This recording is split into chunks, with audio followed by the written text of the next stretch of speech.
அனைவருக்கும் வணக்கம். நான் உங்கள் கரூர் அஸ்வமணிதேவி. அதாவது இப்போ இந்த பதிவு எதை சார்ந்தது அப்படின்னு பார்த்தீங்கன்னா, இப்போ ராகு யோகம் பண்ணுறது, ராகு கேதுகள் எல்லாருக்குமே கெடுக்குமா? அது எப்படி கெடுக்கும்? அப்போ நன்மை அப்படிங்கிறது இருக்காதா அப்படின்னா, இப்போ இந்த அரவம்னு சொல்லக்கூடிய இந்த நிழல்கிரக பாம்புகள் 3ஆம் பாவத்தில் இருக்கக்கூடாது அப்படிங்கிறது ஒரு ரூல். ஆனால் அந்த 3ஆம் அதிபதி நல்லா இருந்தது. அந்த 3ஆம் அதிபதிங்கிற ஒரு விஷயம், இந்த ராகு உட்கார்ந்த வீட்டு அதிபதி இதற்கு திரிகோண கேந்திரங்களில் உச்சம் பெற்று பலமாக இருந்தது அப்படின்னா அந்த ராகு யோகத்தை தான் செய்யும். இது இப்போ அதுலேயே இந்த ராகு கூட 3ஆம் பாவம் அப்படின்னா நம்ம மெயினாக வந்து 3ஆம் பாவம்னாலே புதன் உள்ளவரும் இல்லை மிதுனம் உள்ளவரும்.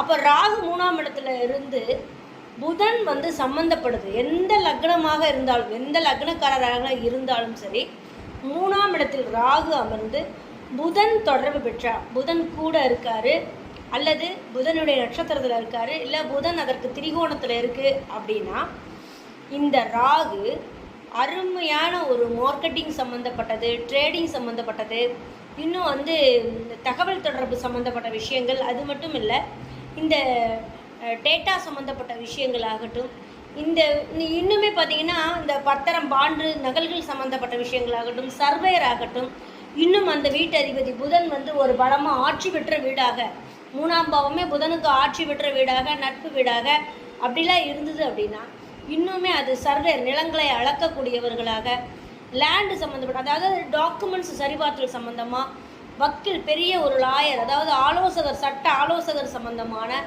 எக்கச்சக்கமான யோகங்களை தொழில் ரீதியாகவும், மைண்டு ரீதியாகவும், புத்திசாலித்தனத்தின் ரீதியாகவும், ஐஎஃப்எஸ் சம்மந்தப்பட்ட விஷயங்களில் அந்த ராகு புதனுடைய ஒத்துழைப்பு அப்படிங்கிறது அபரிமிதமாக இருக்கும் 3ஆம் இடத்துல இருக்கிறது. ஏன்னா எண்ணம், எழுத்து, ஆற்றல், போக சுகம் அப்படிங்கிற இடத்துல வீரிய சுகம், தன்னுடைய சிந்தனை முயற்சி அப்படிங்கிற இடத்துல ராகு அமர்ந்து அந்த சிந்தனை முயற்சிக்கு ஆட்பட்ட வீடான மிதுனமோ, அந்த மிதுனத்துக்கு அதிபதியான புதனோ சம்மந்தப்பட்டுச்சு அப்படின்னா அவங்க அற்புதமான அப்டேட் ஆகிட்டே இருக்கிற ஒரு பர்சனாக, அவங்களுடைய ஐடியாவுக்கும் அந்த கவண்டமணி சொல்கிற மாதிரி ஐடியா டிப்போ கணக்கில் அவங்கக்கிட்ட இருக்கும் அப்படிங்கிறதுல மாற்று கருத்தே இல்லை.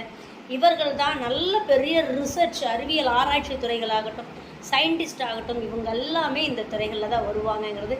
இன்னும் எலக்ட்ரிக் அண்ட் எலக்ட்ரானிக்கல் நுணுக்கமான விஷயங்கள், ஆராய்ச்சி சம்மந்தப்பட்ட படிப்புகளில் ரொம்ப மேன்மை அடைவாங்கங்கிறது திசாபுத்தி வர்ற காலங்களில் நடக்கும். நன்றி, வணக்கம், வாழ்த்துக்கள், வாழ்க வளமுடன்.